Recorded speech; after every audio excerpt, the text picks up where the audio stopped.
time for Book of Experts TV. Topics you love. Experts you trust.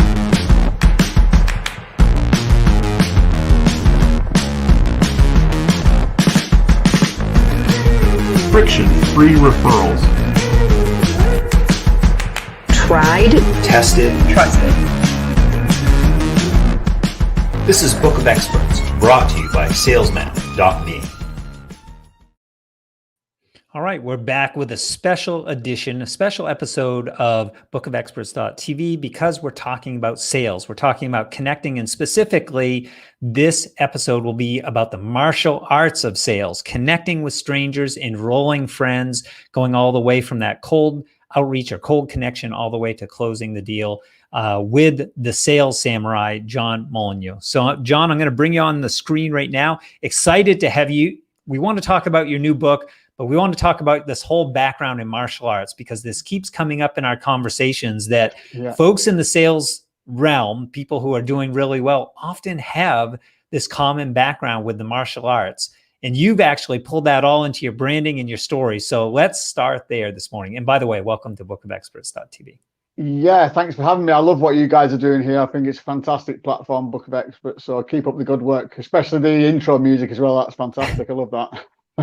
Yeah, we're having fun with it. And I think honestly, the best part of my job is getting to meet folks like you who are doing amazing work. I mean, you have your book out, you have your podcast, you're coaching in the sales space.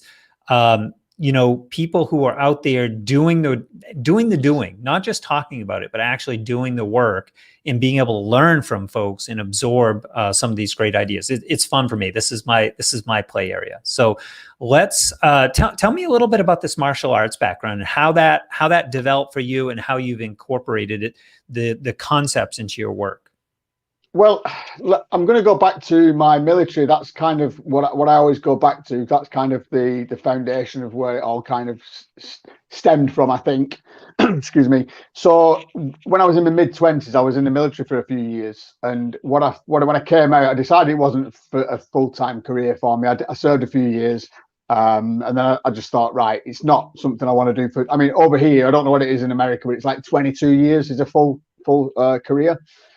And I thought, no, that's not for me. I need to sort of try something else. And so I enjoyed a lot of it. So I took some good things from it. But there was a dark side as well. Like I was homeless for a bit, which happens to a lot of ex-military. I was also turned to drugs for a short time as well. And then I just kind of had a bit of an awakening and thought, look, you've served in the military.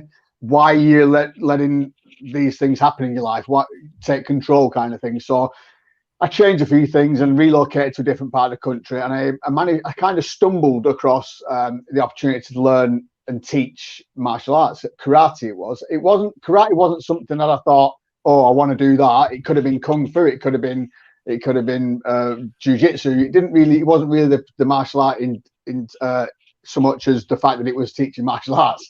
So it happened to be karate that I was doing. And what I got free training, and I didn't have to pay for my gradings or my belts or anything like that. So I got like fifth dans were teaching me, so fifth degree, whichever way you want to put it that way.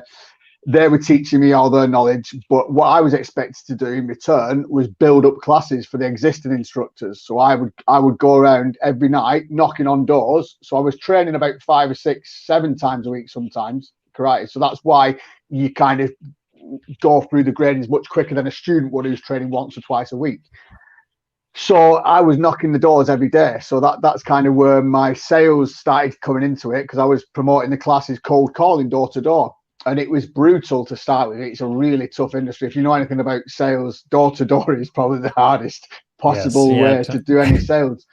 But you earn your stripes or your belts early in that form. 100% agree. You certainly do. But on the flip side of it, you get so in tune with it, and you can build rapport so quickly. It really does fine tune and sharpen them sales skills. So even though it's really kind of in the trenches and it is tough, there's no better way than cold calling, whether it's on the telephones or whether it's on the doors. There's no better way of sort of sharpening them skill sets for sales.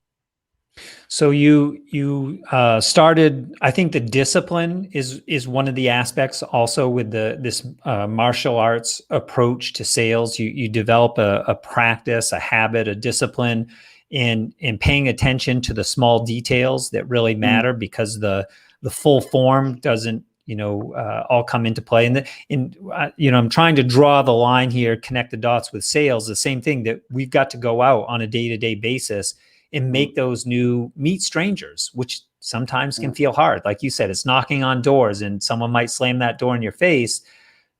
But this is part of the putting all the steps together to reach. I'm making gestures with my hands that you can't see here. Going from A to B, right? Going to with the promised land being the enrollment of someone into your program, into your services, because you can make a big impact for them.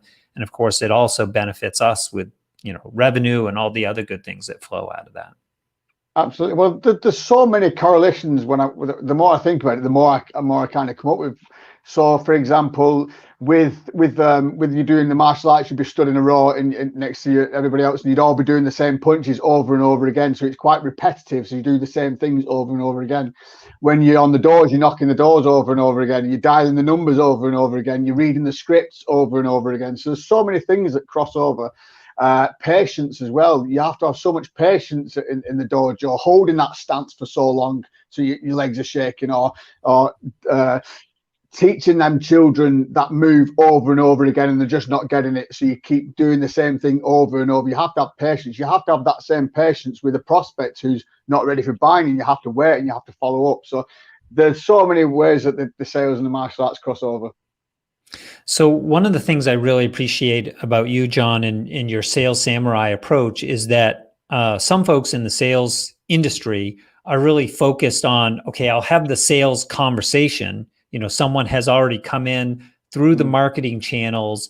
They're informed, they're educated, maybe even we could say indoctrinated. They're coming into the sales conversation, and then I'm going to conduct that. I'm going to lead that sales call. But you are actually, your process, you're talking about cold calling all the way through to the enrollment. So I love the holistic approach. Can you talk a little bit more about what you're actually doing in your coaching role to help others refine their process?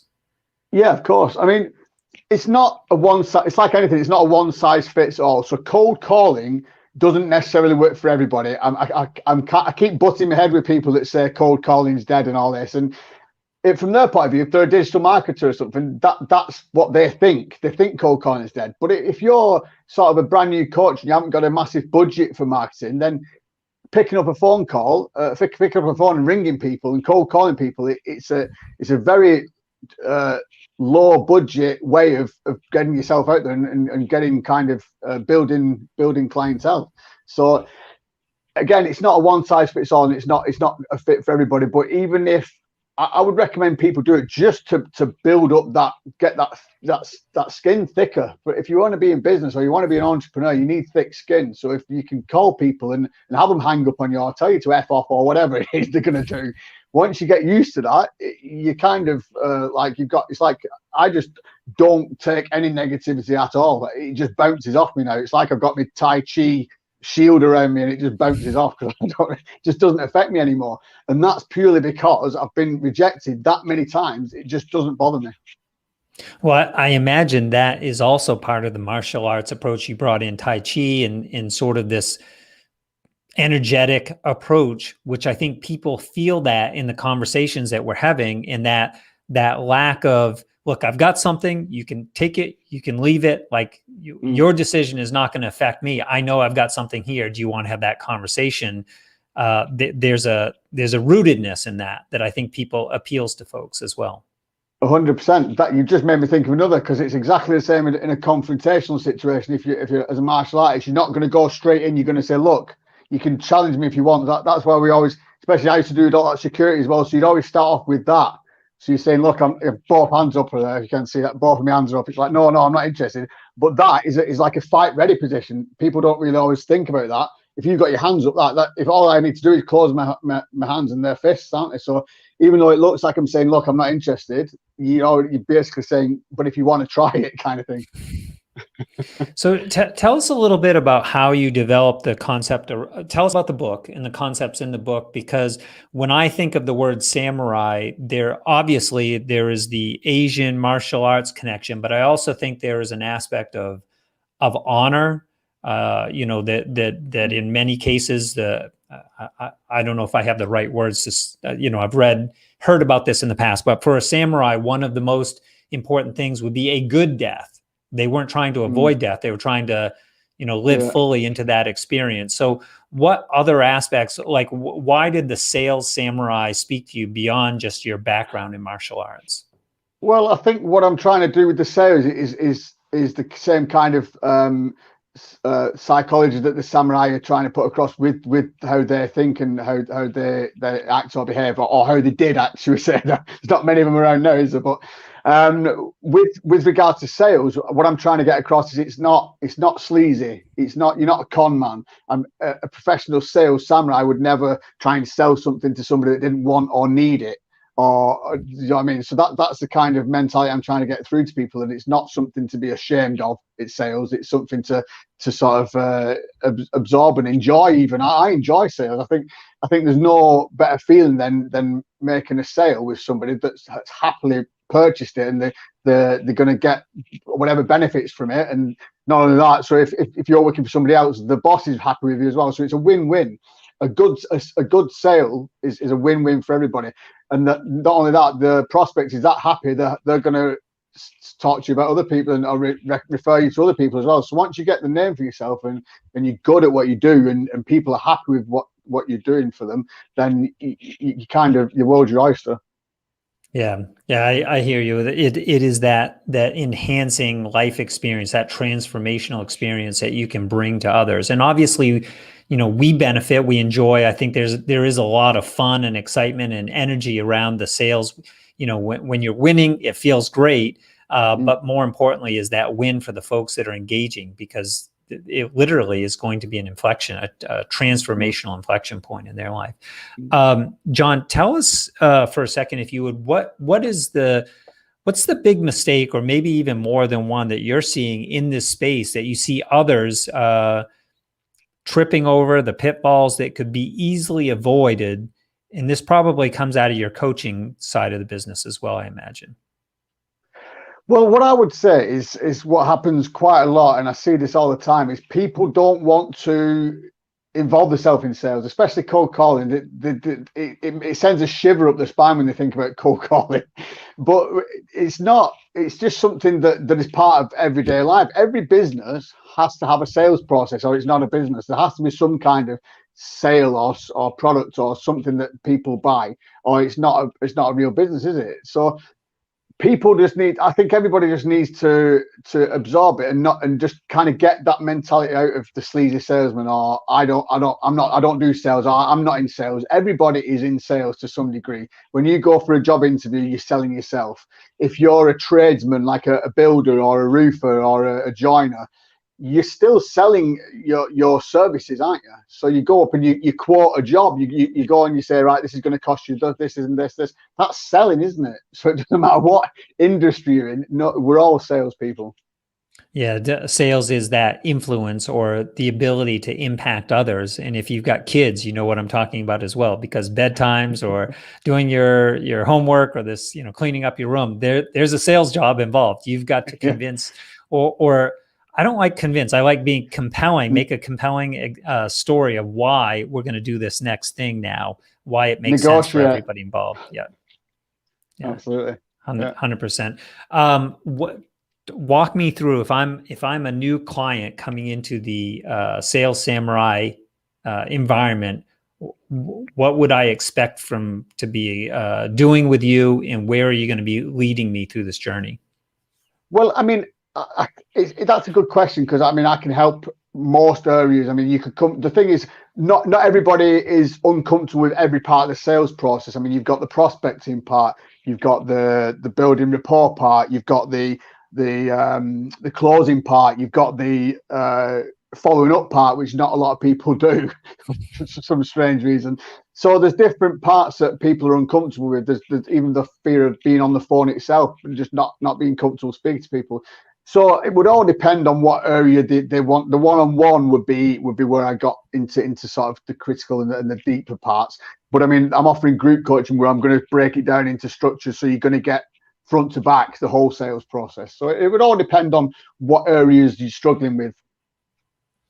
So you have these different pillars of the process, from meeting strangers, which is really that prospecting piece, to I think you called it building the rapport and having that sales conversation, the follow-up, all the way through to enrollment. And folks can with your assistance sort of dive deeper into if one area, this is something that I hear from entrepreneurs quite often. They'll say, look, put me in front of the right person and I can talk all day long and I'm going to enroll those sales. That's not my problem, because for entrepreneurs, I think we come from this place of we've already fought the hard fight to be an entrepreneur in the first place. Like you said, sort of earned your stripes, developed a thick skin. So having the conversation is not the harder point, but maybe identifying, qualifying and having great conversations to get that ball rolling with new people, with strangers we've never met before. That exactly. Might feel like a big hurdle for folks. Yeah, I mean, again, it all depends on the process. If you've got systems and funnels in place and marketing teams and stuff like that, by the time they reach you, they are warm, aren't they, or semi-warm? But like you said, that's the gap, isn't it? Not everybody's in a situation where they can afford these marketing budgets to get all the funnels or whatever it is. So it's a good skill to have if you're setting up and you're a coach and you're just starting from scratch or whatever, and you're just trying to get going. Just to work on that, I'm working on it with a coach at the moment on her cold calling abilities, and she's getting slowly better. But she was completely kind of anti it at one point, but now she's coming round and I'm sort of cold calling on her behalf to get her used to it, and she's following up with emails, so she's kind of warming up herself. But there's so many different strategies. I mean, what we need to remember is never spam. So if LinkedIn's a perfect place to cold outreach to people, but you have to do it in the right way. Don't start spamming people saying, I do this, I'm a coach, I can help you with sales or something like that. It's just gonna. But if you start commenting on their posts and showing a genuine interest, and then send them a private invite to connect, and then they connect with you, and then you just send them a short video introducing yourself, or even a short voicemail, that you can use a voicemail option on a LinkedIn on the phone app anyway. Just that personal touch goes a long way, rather than just spamming somebody saying, I do this. I get it all the time, especially on Facebook, and it just makes my skin crawl. And I just say, I try and help them. I say, look, are you doing this all the time to people you don't know? So you friend somebody on Facebook and then you spam them straight away. How is that working for you? Are you having any joy? And a lot of the time it hurts their ego, and they go, oh yeah, it's working really well. But it's not. I know it's not working, because nobody goes for that. So I would definitely avoid that at all costs, because people that are new, they tend to do. I was guilty of it myself when I first started doing lead gen and stuff on LinkedIn. I was quite spammy with the stuff I put, and it's just like a ghost town. So I would really recommend avoiding spam at all costs. Yeah, I think that's a great point, because we're hearing this from a lot of folks, particularly on LinkedIn, because the platform honestly was made to make connections between people. But all the social media platforms, if you're out there, I think that no one wants to ruin their reputation or create that terrible first impression. But we do, and I'm guilty of this as well, get caught up in our goals and objectives. I need to talk to this many people this week, because I know if I get in this many conversations, it's going to produce this many opportunities and this many enrollments. So we sort of get caught up in our world and in the numbers, and we forget what the experience is like for the person on the other end. And you described it, which is, sometimes we meet these folks who are really creating that terrible first impression, and we want to say, look, do you realize how this is coming across? But there's not always receptivity, and there is a better way. And it sounds like one of the things that I really liked, you just mentioned a moment ago, John, is you talked about a client that you're working with who was finding a real challenge in that outreach part, and you're doing it with her to, sort of just like you would with your students. Soften the blow a bit, isn't it? Yeah. But sometimes that's what we want we want someone that will do it with us to get us started, to get that momentum built up, because it can feel like a real challenge. So I love that aspect. John, as we start to finish up here, can we talk about the podcast a little bit? It's Cold Calling and Closing Mastery. What are you talking about on the podcast? What should people know so that they can come join you there and get to know you a little bit better? Oh wow, that's a great question. Well, it's been an unusual ride, really. I started it off about 18 months ago, and I'll try not to take too long with this, but I was starting off with entrepreneurs, and I was trying to help entrepreneurs, and it was quite a good theme, and I had some great guests on. But it soon came to my, should we say, I spoke to other podcasters and stuff, and it came to me that I needed to do more solo stuff and talk about me and what I'm doing. So I started doing some solo episodes, and then I realized eventually that I needed to rebrand and focus on sales and cold calling and my expertise. So that's what I've done, and I've noticed it's getting a lot more sort of momentum now as well. So yeah, I speak to anybody really. If the guest has got something to offer my audience, and I think they're fantastic, it doesn't matter what they are. I do speak to a lot of martial artists, because obviously that's my thing, isn't it? But also sales wizards. I'm always interested in speaking to other salespeople, especially successful ones, and what the techniques and the strategies that they use, or the approaches that they use, because I'm always learning. That's what I love about sales. I'm never going to be a master. Well, you can never master a martial art truly. You speak to any people that are supposedly masters. I mean, I remember Gichin Funakoshi. He was one of the founders of Shotokan Karate, I think he was, and he said, on his deathbed, he said, I've only just learned how to punch. So just the mentality. So with sales, I mean, even though I've got a good closing rate and I've got many years of experience, I'm not a master, because I'm always learning. So that's the way any martial artist or any salesperson or any entrepreneur should think, is you're always learning. I love that approach to mastery, because if you know everything, you can't learn anything. You've not created that space or that opportunity to absorb anything new. And it sounds like your approach to mastery is to always be growing, always be learning, always making yourself better out of the process. John, give us the URLs. Where should folks go to catch the podcast, to find the book, to connect with you? Right. Well, yeah, the podcast is available on all the major platforms, whether it's Spotify, Apple, it's iHeart's quite big over in the States. It's on iHeart as well. So you can find it on all Google, Stitcher, Deezer, all those. So you can get it anywhere. If you'd like to follow me on Instagram, I'm putting all my content is going. I'm doing martial arts stuff on there. I'm doing sales quotes and that kind of thing. I'm focusing mainly on that. So if you go to Samurai JM80, that's my Instagram. You can also check out my Sales Samurai YouTube channel. I'm sort of putting a lot of content. My podcast is going to be streamed live to there from now on as well. I've started doing live streams. So yeah, so those are the main platforms to find me. All right, folks, we've been talking with John Molyneux, who is the Sales Samurai. He's given you a couple different URLs, but you can find the podcast, you can find the book, you can find him on Instagram as well. He's talking about martial arts and also how you can apply some of the lessons that you learn through that discipline into the sales world, whether it goes from cold calling all the way through to closing and enrolling folks into your programs and services. John, I really appreciate you taking the time today with us to talk about this a little bit more.